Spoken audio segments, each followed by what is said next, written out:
Chicken గీ roast masala తయారు చేయే విధానం. ముందుగా స్టవ్ పై పాన్ పెట్టుకొని నీళ్లు పోసుకొని చికెన్ ముక్కలు వేసుకొని మెత్తగా అయ్యే వరకు ఉడికించుకోవాలి. తరువాత మరొక స్టవ్ పై పాన్ పెట్టుకొని ఎండుమిరపకాయలు, గరం మసాలా, సోంపు, ఎండు కొబ్బరి పొడి, జీడిపప్పు కూడా వేసి చక్కగా వేయించుకోవాలి. ఇప్పుడు దీనిని ఒక మిక్సీ జార్లో వేసి పొడి చేసి పెట్టుకోవాలి. ఉడికించుకున్న చికెన్ ముక్కలను మిక్సీ జార్లో వేసి పొడి పొడిగా తయారు చేసుకోవాలి.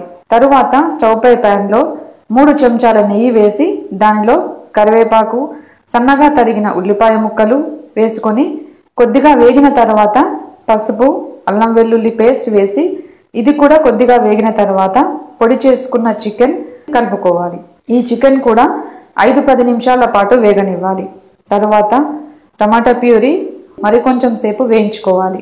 ఇప్పుడు కట్ చేసుకున్న పచ్చిమిరపకాయ ముక్కలు, ముందుగా ఉడికించిన చికెన్ నీళ్లు పోసుకొని మరొక 15 నిమిషాల పాటు ఉడికించుకోవాలి. నూనె పైకి తేలిన తరువాత ఉప్పు సరి చూసుకొని సన్నగా తరిగిన కొత్తిమీర, నిమ్మరసం వేసి సర్వ్ చేసుకోవాలి.